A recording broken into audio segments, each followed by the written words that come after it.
Just click on them.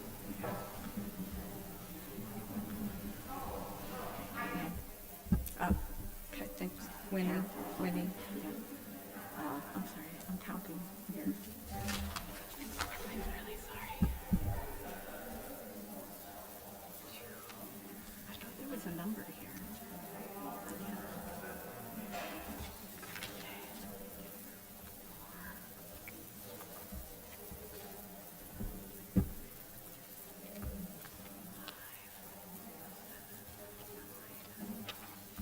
We definitely have it, but I want to count. Okay. I need to count. Okay. Is that all right? Okay, we have our quorum. Thank you. Okay. I'm just going to take a minute.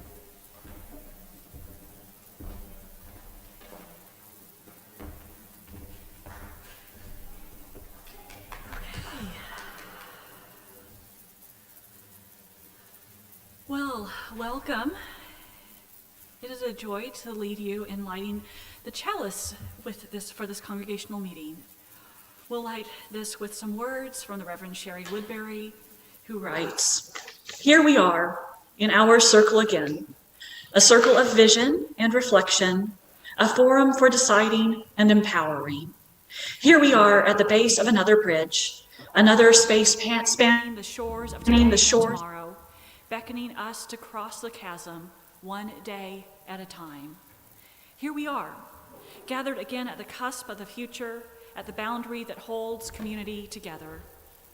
Here we are here in a circle of love and trust, brought to this moment by a series of choices and promises, by hope and gratitude, by our shadows, faced and befriended, with a servant's heart, with a leader's listening, with a parent's love, truer than all our inner trembling. Let us model the health we seek for all and lean into community. Somewhere out there, all we dream is possible. Somewhere in here, we are sowing the seeds."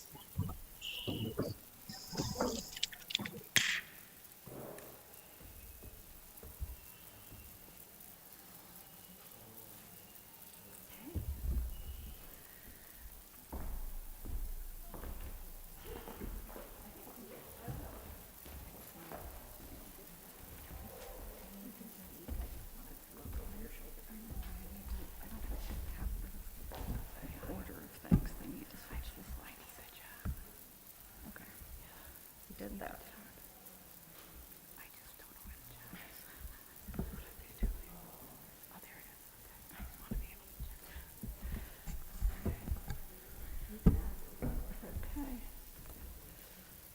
Okay.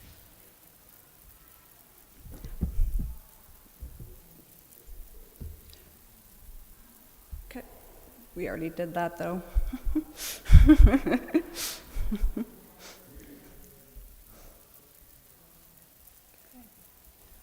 Okay. So we're at approval for our meeting minutes from May. Do we have a motion to approve the minutes from May? I have a motion from Sue Otto and a second from Amy Fretz. Thank you. Any discussion? Seeing none, all who approve say aye. Oppose? Same sign. Any abstentions? Okay, it sounds like it passes unanimously. Thank you.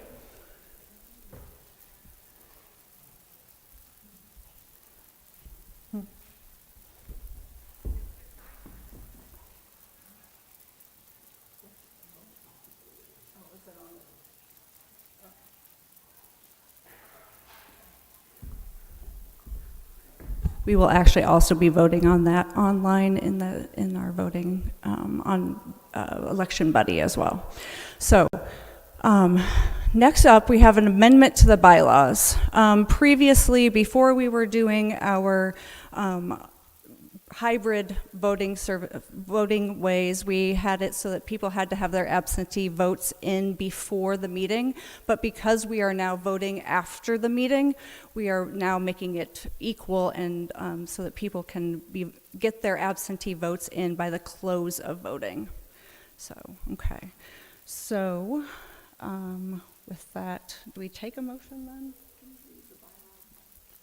Okay, I need the full bylaw text. Thank you. So the bylaw text would then read, absentee votes may be available to members who cannot attend a meeting due to incapacitation or travel. All absentee votes shall be submitted to the chair of the meeting on an official signed ballot prior to the close of voting. If the issue is amended during discussion at the meeting, the absentee vote shall not be counted. Can I get a motion to approve? We've got Alan in the back for a first and Amy Fretzigan for a second. Any discussion on this? Questions? Discussion? Okay, that will be something that we will be voting on afterwards as well. Okay. Next. Okay, so just a second.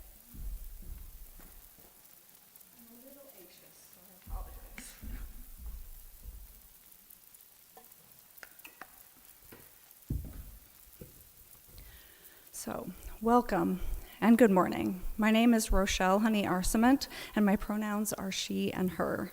It is an honor to be here today with you as your president of the Board of Trustees. Part of my duties as president is to give a report at the congregational meetings, and I will get to that in a moment. First, let's take a moment to pause. Take a deep breath in through our noses, and exhale out through your mouth. Sit in the stillness. If you are in the sanctuary, listen to the sounds of your fellow members and friends. At home, listen to the sounds around you. Take this opportunity to feel your body sitting in your chair. Be in the here and now. Experience what it is like to be part of this community in whatever way that you are able. Each and every one of you is important, just as you are, just for being who you are. You have inherent worth and dignity. You are all welcome here. You are all wanted here. Feel, for a moment, the importance of being part of this community. What is it that brought you to this community? What keeps you part of the community? We are a community of communities. Each of us is unique in our own ways, bringing our varied talents, interests, and passions. Yet, we are more similar than we are different, even if it doesn't always feel that way. What about this community do you hope will still be here for generations to come? Is it some activity, some action, some process or ritual? Or is it a feeling, a sensation, an experience or phenomenon? What can we ensure its continuance? What would you like to see added, altered, enhanced? What might it take to bring that to fruition? What can each of us do as individuals and as a community to preserve these important aspects while growing to fit the ever-changing needs of our world in which we exist? So let us take one more deep breath in through our noses and out through our mouths. And join me in reminiscing about the last year and examining some exciting opportunities coming in the next few months. So who are we? On January 5th, 2020, UUS adopted a new mission and vision for our congregation. We adopted the mission that we are a welcoming, spiritually diverse home. We act on our values to honor the earth, advocate for racial and social justice, nurture deep connections, embrace the ongoing quest for meaning. And our vision is that we aspire to be more inclusive, loving, a more inclusive, loving, diverse congregation that welcomes all people. We will defend and celebrate the earth, confront racial and social injustice, and nurture deep connections. We are that community of communities, a community for those who want to explore humanism, Buddhism, paganism, mysticism, for those those passionate about social justice, racial justice, environmental justice, for those searching to learn and grow, and those searching for a spiritual space, for those searching for a way to connect with others who are also searching. For many of us, UUS is a safe haven, a sanctuary from the divisiveness that pervades our world, a place of healing, strengthening, growing, and holding space for our differing experiences of existence. Over the last year, I have felt blessed to be a part of numerous services that have exemplified our mission and vision, the healing connection that was created in our space. Some of these experiences I had were in person, and others were virtual. The ability to choose, depending on my current life situation, whether I would attend in person or online, made it possible for me to be a part of services that stretched me intellectually, morally, emotionally, and spiritually. That is a beautiful part of the UUS experience, and I have wanted to shout from the rooftops about the wondrousness of our congregation. And I've actually told many people about the powerfulness of many of our recent services. I, for one, want these experiences to be possible for generations to come. So what has happened over the last year? Let me tell you, when I agreed to take on the position of president, I knew that there would be a lot of work involved. This is not my first presidency of a board. But wow, so much has happened in this time. The continuing pandemic, the political divisiveness not only in our own country but around the world, increasing climate chaos, loss of human rights, inflation and rising costs of living, a mental health crisis, all of those things happening in our world have deep impacts on all of us, and we as a congregation cannot avoid their impacts. People are on edge, reacting, hurting. But UUS has been a space that we can enter where we hold space for one another, for our emotions and our experiences, where we have grace and gentleness for each other. That has been critical as we have undergone numerous staff changes, which have resulted in us having a phenomenally dedicated and talented staff team. But, let's see, sorry. Very, very, very beautiful staff team. I just lost my place. I will be right to it. Here we go. We also saw our beloved minister, the Reverend Diana Smith, get sick with COVID and then develop long COVID and need to go on medical leave.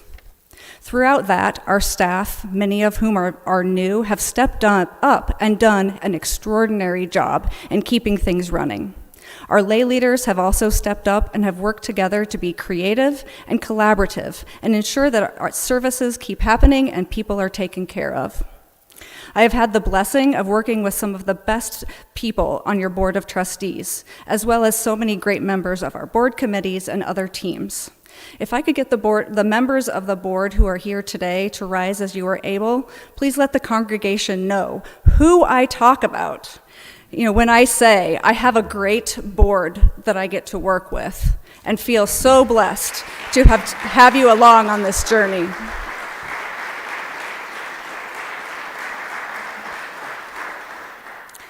Last year, our Balance and Growth Initiative, also those of you who are part of that can raise hands or stand up as well. I want to make sure you're acknowledged too.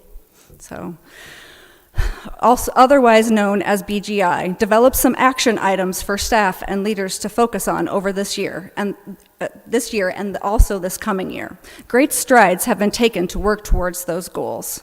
Mike will talk further about these goals and action items in a moment. We have been working to increase our connections with ourselves, each other, and the wider community.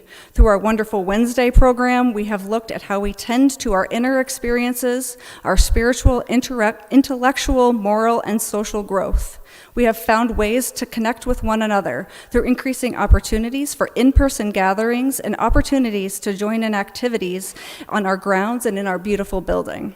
We have also increased our work in connecting with our wider community. We have increased our presence and work with Johnson County Interfaith Coalition, with Reverend Diana taking over as co-chair and numerous UUS members and friends taking part in the actions of that group. Our religious education program, In Our Whole Lives, has reached out into the community to have a large proportion of our participants being from non-member families. We have started a segment in our services that focuses on community engagement and activities that are taking place that relate to our mission and vision and our collaboration with organizations and entities in our community and our world. The board, RE leaders, and other leaders in the congregation took a course on trans inclusion, and some of those leaders are now teaching this course for other members and friends. We, as a congregation, voted to endorse the 8th principle, and your board has been examining how white supremacist practices have impacted the ways that we operate and lead, and how we can make changes to better live into our values. Our staff and leaders have numerous other plans that they will put in place in the coming months. So what are we going to do in the next year?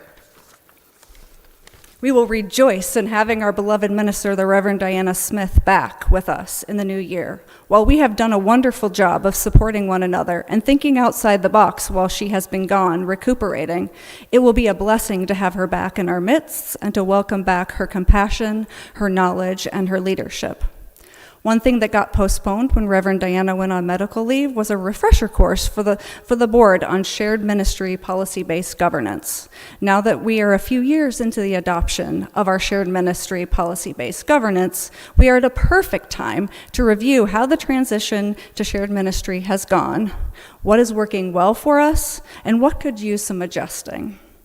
Your board, along with Reverend Diana and our congregational life consultant Sharon Dittmar from the UUA, will be working on a plan to ensure that the refresher happens and that we are structuring our governance in an effective way for our congregation. While that is exciting news, we have other news that is even more exciting.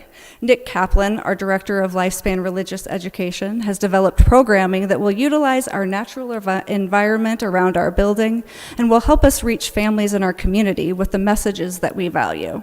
In the spring, we will host an Earth Day celebration on our grounds. This is also to be a springboard for some of the other plans that Nick has. In the summer, we will hold nature summer camps and a music theater summer camp. These camps are open to the public and will be an opportunity for our youth to gain leadership skills.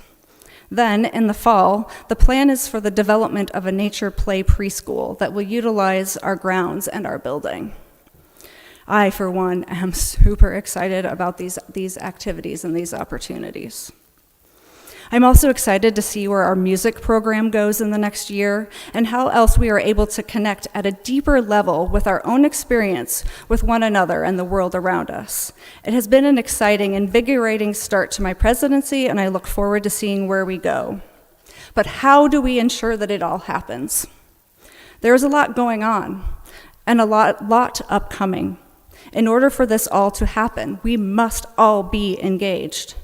I know that I'm not the only one that depends on this congregation, on the connections that we have that are available to us here at UUS. But workings of our congregation do not happen by magic or in a vacuum. It takes time, effort, and money. It requires people stepping up to learn something new, like AV, to share a skill, like baking and gardening, to stretch ourselves outside of our comfort zones, like being on the board, and to help ensure that our services run smoothly, like being part of hospitality and worship associates, and to nurture the growth of our next generation by teaching RE.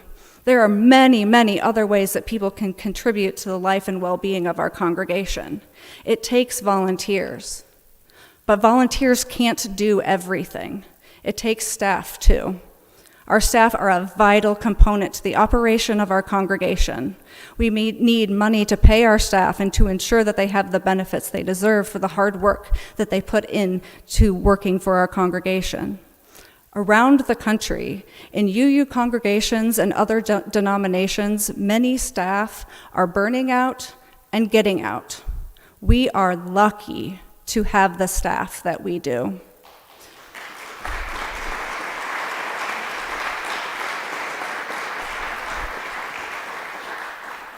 We need our staff. We depend on them.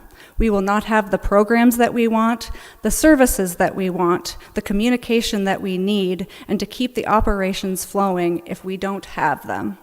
In order for that to happen, we do need money. I personally hate talking about money. It is one of the things that I want to avoid when working with clients, when developing trainings, when talking with anyone, really. Yet, we need to talk about money. We need to ensure that this community survives, and not only survives, thrives. This community, which has been a safe haven, a sanctuary, a place of peace in the turmoil, our community, which I believe will only become more important as we face the consequences of all the strife happening in our blue home, Earth, must be supported financially. We must retain this space for the generations to follow us. So how will you join me in doing so? Thank you. Blessed be, and may it be so.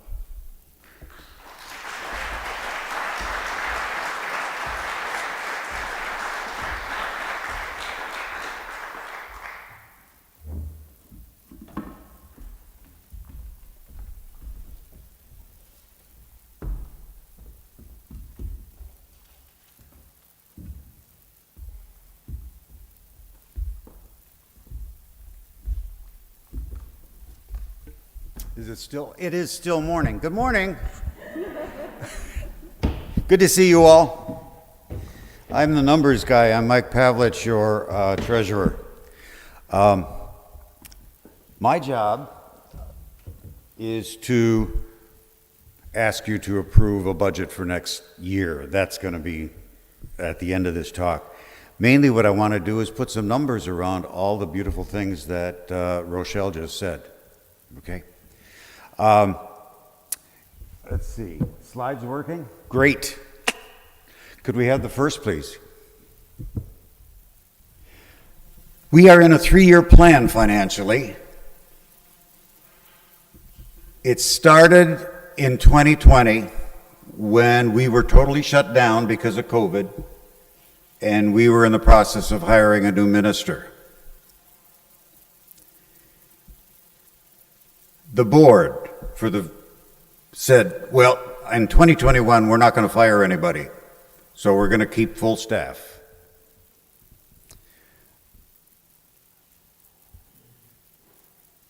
Then we looked at 2021 and realized that that was going to cause a big deficit in our spending. Then we realized, looking at history, we've had deficits since this building opened. Big, huge deficits in our operating budget. What I mean by a deficit will come clear in a couple slides. But what happened then is this board and its precursor took on the job of taking care of fixing that deficit problem while we move forward. A couple of us gave them the skeleton of a plan in January of 2021. They liked it. They created the BGI, the Balance and Growth Initiative, to evaluate that plan and to flesh it out. They did their work well. The plan was approved by the board, and you guys approved the board a year ago at this meeting. Okay? The basic financial parts of the plan are that we are going to be committed to full staff and program activities in 21, 22, and 23. We will have deficits, we knew that. But we also had extra money in pots, 2 pots, the bank and in endowment funds. And we were committed to covering those deficits with that extra money. But we were also committed to not doing this indefinitely. We are going to live within our means starting in 2024. So 2024 is our year of balance, okay? The rest of this talk is going to go this way. I want to show you how well 21 and 22 went. We just did beautiful things. And I want to show you why your board is not getting enough sleep at night because of 2024. Okay, we're just getting a little nervous, all right? If we could have the next slide, please. Rochelle mentioned that the actions the BGI committee asked the staff to follow were not connected so much with money, but with the vision of ministry for those years that the board and the minister came up with, which, let me repeat, was to reconnect with ourselves, make ourselves whole again, connect with each other in the community, and then reach out to the wider community. And there are 7 things listed there that we asked staff to look into. Reverend Diana had them working in 21 on many of these. The work has gone on beautifully in 2022, as Rochelle has said. Let me just add a few numbers. But before I do that, I would love to praise once again the services we have been having over these last few years.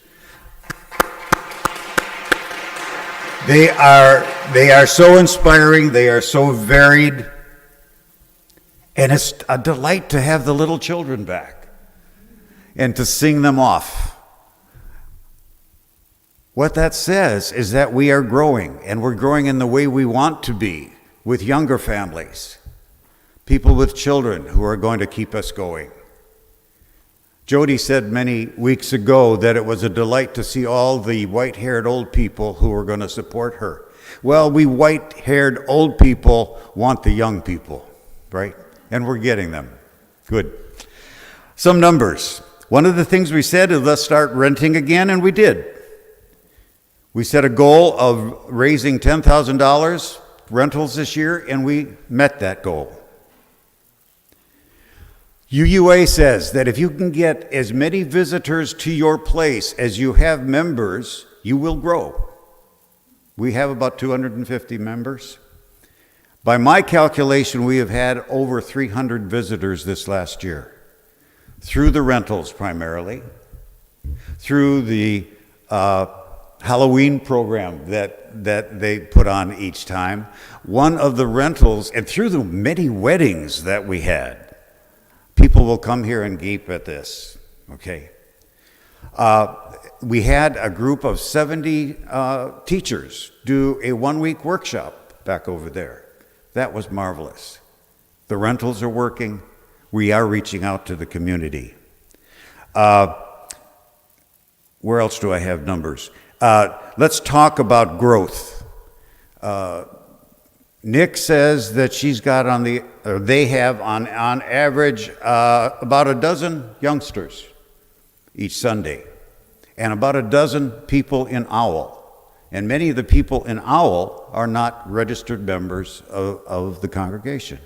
There are 50-some families registered for the RE program. That's wonderful. Peggy says we have brought in 17 new people this year with 6 more studying to join. That's good stuff. Going down to number 5, is that where I've got it? Yeah. In 2021, a group of folks took training to just sit with members of the congregation and listen to their thoughts, their needs. These were called the listeners. And I think they interviewed 40 or 50 people. If David's here, he could confirm something like that. This year, as has been mentioned, Reverend Diana started what she called her radical welcoming team. And what we all had to do, and there are 24 of us have been through this course already, is take a UUA course of 6 lessons called trans-inclusion in congregations. These 24 people are fired up about all of this. They understand better how people on the margins of our society act, and they're working now to bring them in. We are doing things like that. The dream, as we called it on the first slide, the dream is working. We're living it. Okay, so that's activities. Let's look at numbers for the next slide, please. Right now, we are, the best thing to do financially is to look at our resources at the end of November. December gets all complicated because of the crossover of pledges and so forth. As of the end of November, we have $310,000 in our bank account. We need a floor of $200,000 in that account to be prepared for extreme emergencies. We're a cash flow business. You don't run your checking account to zero. You have a solid floor against real emergencies. So we got about $100,000 there. Our total endowment stocks have lost value over the year, as all stocks have. Right now, they're at $1.2 million. There are 5 funds in there, 4 of them for specific things like music and buildings, or for grounds. The big fund, well, the one we want to look at, is called the General Endowment Fund, and it has $1,600,000 in it as of now.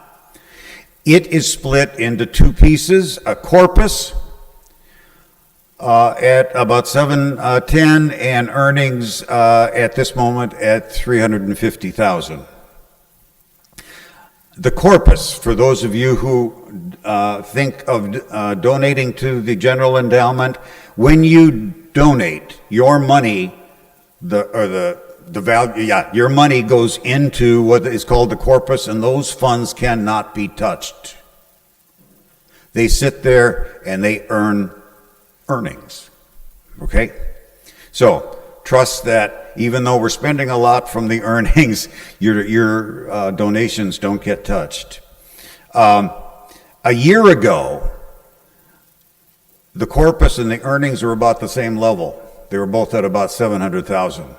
So you can see what the stock market crash has done to us. We've lost about $250,000 in just value of the stocks, and all, of course, that's all coming out of the earnings side. And in this last year, we as a congregation took another $100,000 out to support the operating budget. So that brings us down to the $350,000 that we lost over the year. Hopefully, markets will pick up. They have leveled off. Markets will pick up, and we'll go from there. Anyway, that's where we stand as to resources. The next slide, please, Emma. Thank you. What I've got on this slide, for those of you who can't see it, it is a breakdown of 2021 and 2022 budgets. First thing I want to talk about here is how you look and calculate a deficit. The first line, let's take the 2021 things, is the total expenses. Okay?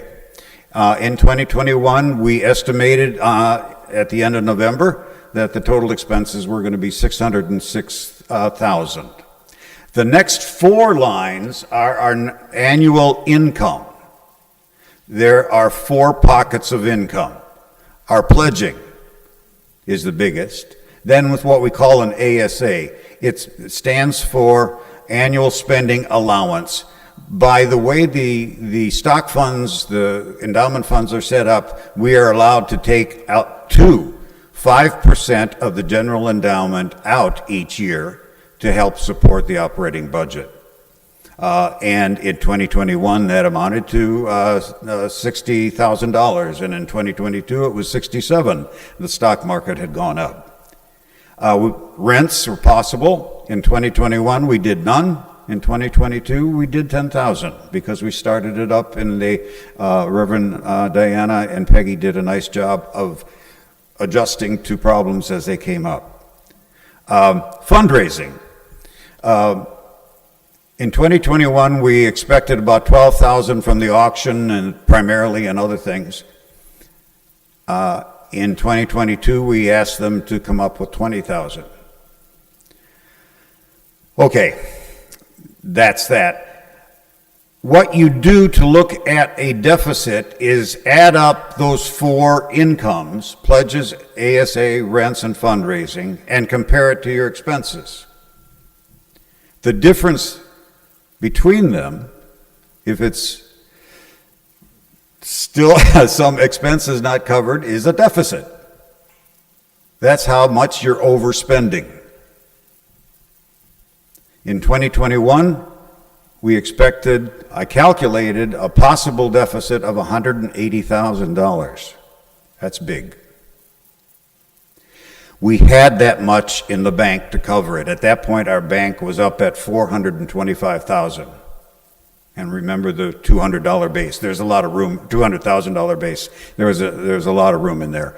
So mentally, we set aside $175,000 to cover operating budget. What was really cool is we only overspent by $125,000. So that was kind of cool, okay? In 2022, we did the same kind of calculation. The budget showed a maximum deficit, as we first set it up, is about $95,000. We set aside $60,000 from the bank funds to cover that, and then we took out $45,000 more from general endowment earnings that you approved last December. Turns out that our actual deficit projected through this month is only going to be $50,000. Again, that's not bad, okay? So we had the money and we didn't spend it all.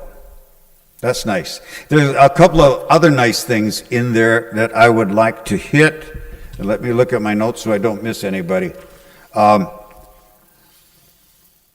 first thing is those wonderful people who run the auction.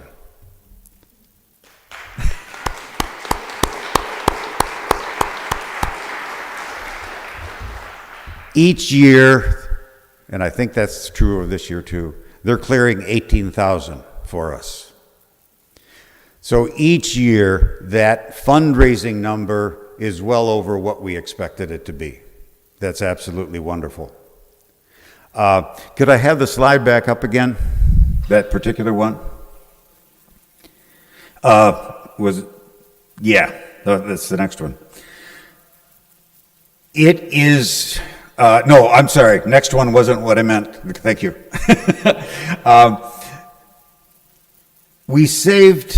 We didn't spend about $55,000 in one year and $45,000 in the next. Is that a pattern? Could we count on that year after year? We brought this up in the Finance Committee and we all agreed rather quickly, no, that's wishful thinking. There are real reasons for these things. In 2021, pledges were not good because of COVID, so I put in a $352,000 estimate, but they ended up being above $380,000, about what the Stewardship Committee hoped would happen. So a lot of the savings came from that number going up, and of course the income from the auction was up, and we did have some positions that were unfilled during that year that contributed. In 2022, the same thing is happening.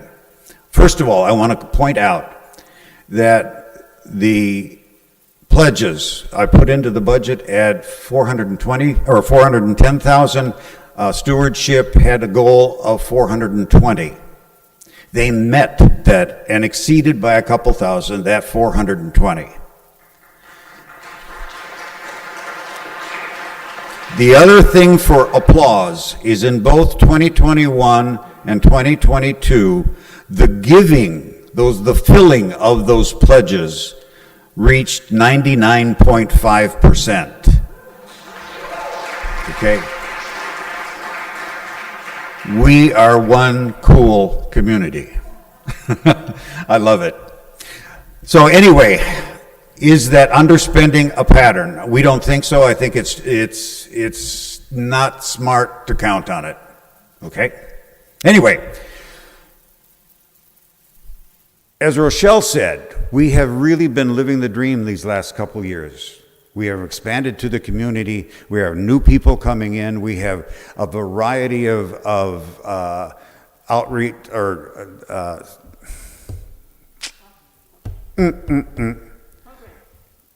Anyway, things going on, okay, where we are helping people right and left, and we've got new people coming in, young people coming in. The dream is in our hands. We want to do it again next year, right? So let's take a look at what's coming up. Next slide. We put together a budget that I'm going to ask you to approve. You've got a spreadsheet that talks about it. What I've listed here are some of the major things that happened. Basically, though, again, as we've done in the last 2 years, about $200,000 is dedicated to everything that is non-staff salaries and benefits. So $200,000 for the building, the mortgage, the ministries, etc. That's again at $200,000. And staff benefits and salaries are at $400,000. Okay. Some of the really neat things that are coming up, we're going to save money on solar energy next year. That solar energy, or that solar panels that you got outside, were not put up by this congregation. They were put up by a subgroup of this congregation because the building funds could not afford it.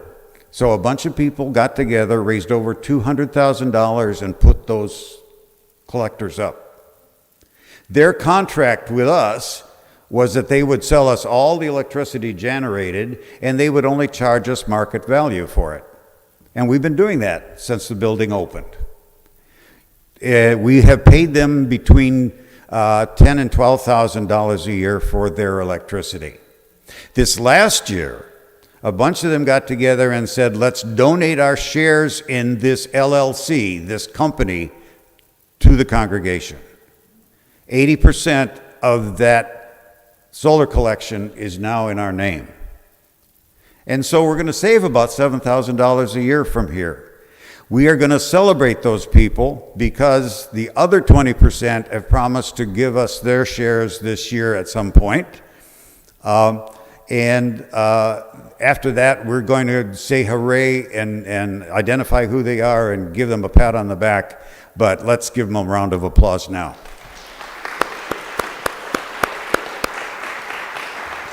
Administrative costs, if you look at your spreadsheet, are down $4,000. What we did on the salary side is settle on an across-the-board cost of living increase of 5.3%. If you take the decrease in salaries over the years because of changes in people, and then this 5.3%, wages are going up about $4,500. Health benefits are going up quite a bit because we have a couple of our staff adding family members to our health insurance.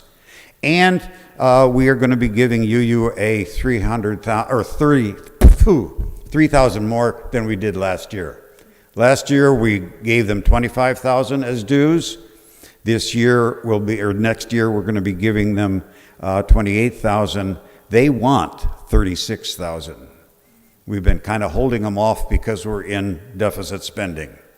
We have promised that once we have a balanced budget, we will meet the, whatever it is, 6.7% of total budget that they want each year. I think that's a little cold, but, that's what they are. Next slide, please, Emma. 2023, this is the budget that you have in that spreadsheet. Total expenses are coming in at $610,000. We are hoping for $410,000 in pledges again this year. We'll come back to that. ASA is down from $67,000 to $50,000 because of the market decrease in our stocks. We're going to push rentals up to $20,000. Hopefully past that to 30, and we're asking for fundraising to go up to 25, hopefully up to 30,000. If you add those four numbers of income, compare it to our expenses, again, we are $100,000 in the hole. Okay? We have the money for that. We're going to take $57,000 out of what remains as extra money in the bank, and we're going to grab another $44,000 out of endowment earnings. You had approved us to take out as much as $80,000 from endowment earnings. We are not going to have to take that much out. Okay? So, we've got another year of full funding. It'll be fine. It'll be fun. Let's move forward with it, as Rochelle talked about.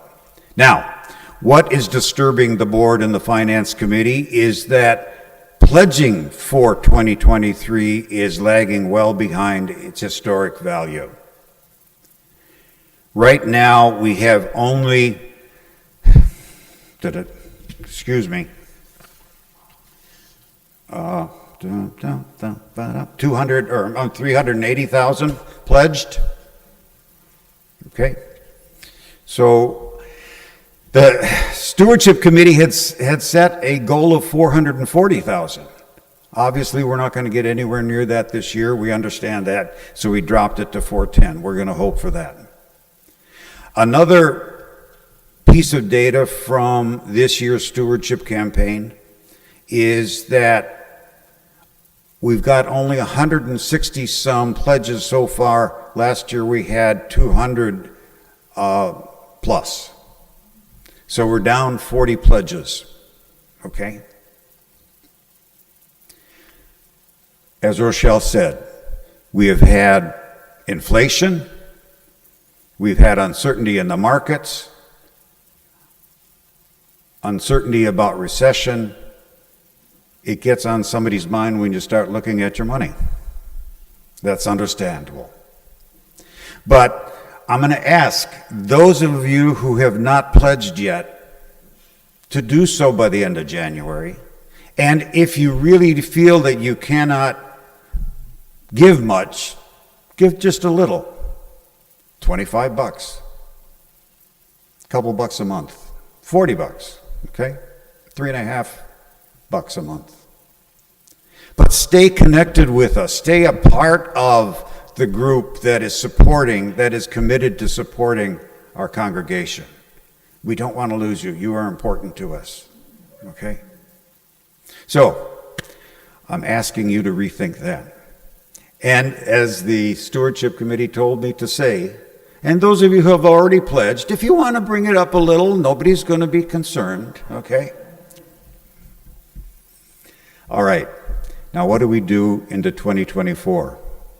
What we want to do is just go after the dream, who we want to be, what we're doing now, but a little more strongly, bringing a few more people in, a little bit more volunteering, okay?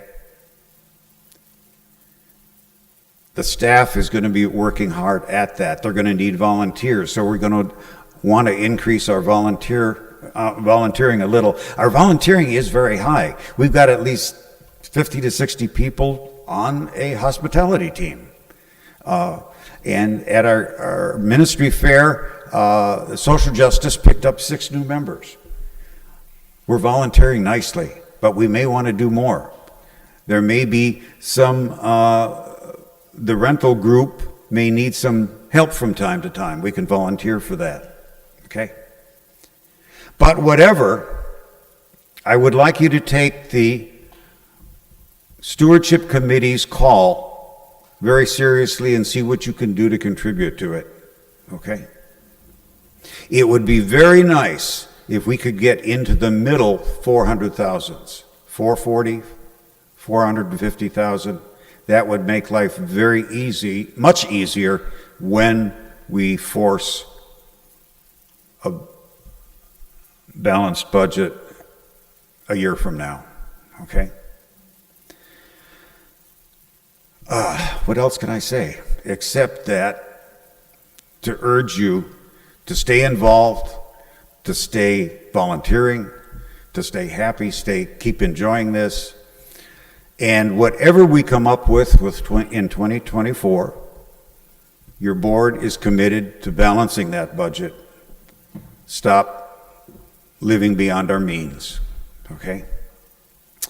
Okay, with that, I will take the final slide and formally move that you accept the $610,000 budget for 2023 as documented in that spreadsheet we sent you.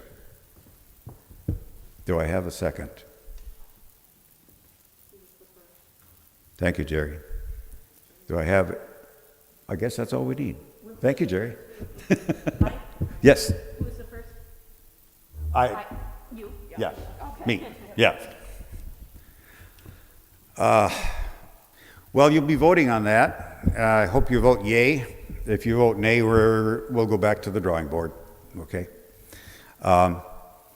Can we open up to questions? I'm sorry we had to go so late. We are an hour past our starting time. I apologize for that. Yes. We have a mic. Oh, Dan's coming for the mic. Thank you, Dan. Yeah.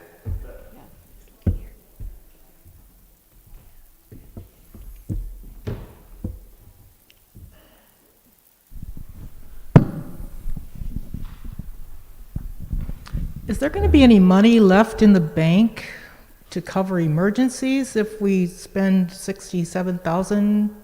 Yeah, Out of the because cash we've got reserves? 100 in there now. If we spent everything as the budget was now, we'll draw it down by 57. That still leaves us about 40,000. If the pledging doesn't come up, that 40,000 will cover it. Okay. I'd just like to go on the record as saying that I don't think it's a good idea to go $150,000 into the hole. I think we're spending way more than we have coming in, and 2024 is going to be extremely painful if we try to come back and balance our budget then. It's going to be really hard to find people that are going to serve on the board that are willing to do that. I think it'd be better to start now, take a fresh look at it, and try to come back within our spending means. I'm sorry, I missed the language.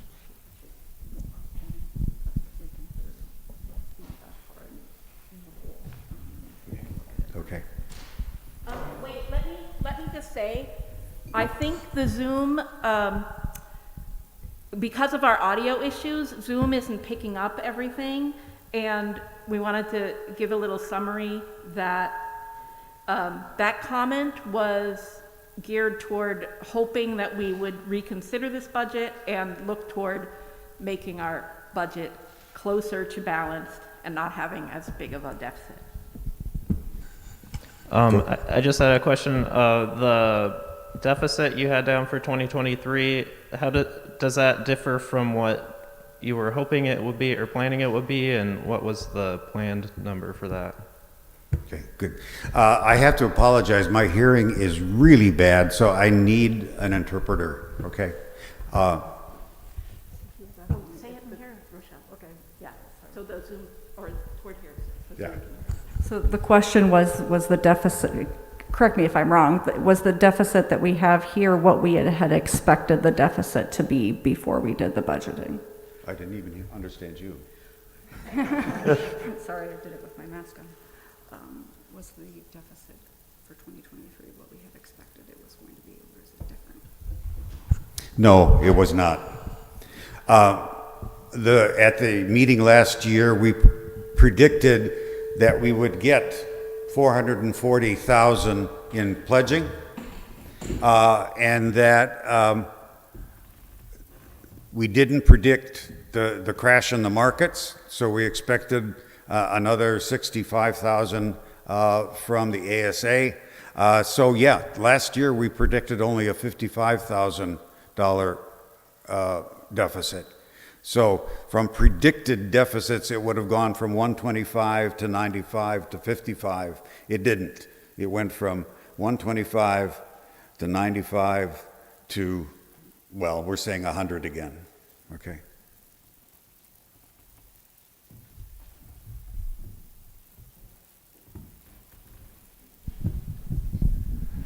I guess I'm curious, so we're way down in the number of people pledging, and I guess I'm curious what actions other than the plea you made here are potentially being taken to reach out Yeah. to those folks. Thank you. and- Yeah, let me speak for the question. For Zoom. I'm sorry. It's for Zoom. Repeat the question. For the Zoom folks. Oh, for the Zoom folk, the question was, what are we going to do about it, the pledging? The Stewardship Committee is sent out this last week a second reminder to people who haven't pledged. Next year, we are most likely, very likely, going to return to an old practice of sitting down with individuals and talking to them about their pledge, finding out how they're doing, things like that. Things that were, well, we may be returning to that. That's one thing that folks can volunteer for next year, too, is to expand the Stewardship Committee for other, for these interviews. Excuse me, Jerry. There's a request from Zoom that all the speakers state your name before your question. Thank you. This isn't a question, but a partial response. My name is Jerry Wetlaufer,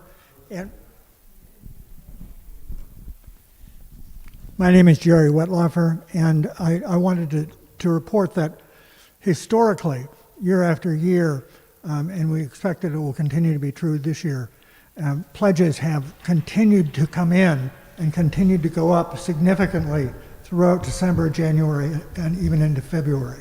So we're not anywhere near the final number. Obviously, we hope that it will come up substantially, but there's every reason to believe that it will come up some.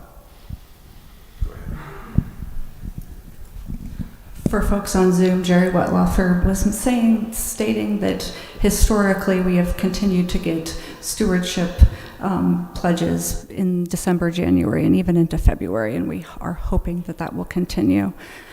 Additionally, we have these exciting new programs that we are going to be starting, right? We have the summer camps, we have this preschool that we are hoping to be starting. We don't know what that is going to bring in, how many people that is going to bring in, and what the income that is going to bring in. So that is really, at this point, really hard for us to be factoring into the budget. Good. Yes, Winnie. This is Winnie. Is this on? This is Winnie Ganshaw. Regarding the programs that were described that are in the plans for next summer, my plea, my hope, my request here is that a major publicity effort goes out from the church into the larger community multiple ways and multiple times to promote this, even starting now, and word of mouth from all of us who might know people outside of the congregation who have kids who would be interested. I think that's a big income possibility. So for Zoom, Winnie Ganshaw is hoping for a big publicity push from all of us and from the congregation regarding those new programs.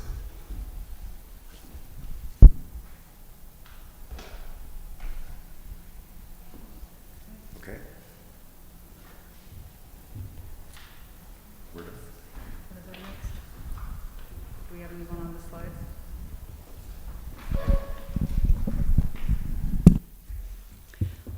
So our main announcements are that you will be getting an email from Election Buddy that will be coming out, and that your voting needs to take place by Friday, but that will be coming out today. Christine will be your contact early in the week, but she's having surgery on Wednesday. Amy has stepped up, bless her, to be there for the end of the week contact as well if you have questions and concerns about Election Buddy and figuring out how to use that. Now we have been using it for the last few elections, so hopefully that process is becoming more practiced. So thank you. Next slide. Okay, Reverend Dinah.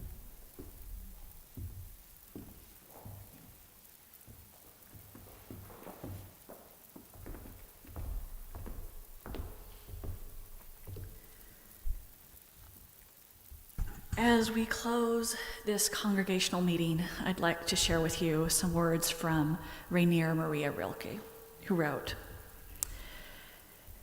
"Be patient toward all that is unsolved in your heart, and try to love the questions themselves, like locked rooms and like books that are now written in a very foreign tongue. Do not now seek the answers which cannot be given you because you would not be able to live them. And the point is to live everything. Live the questions now.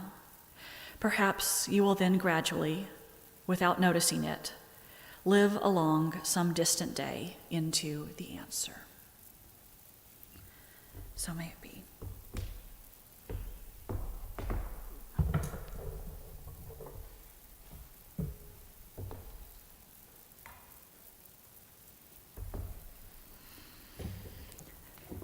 And I look forward to seeing you all more regularly in January.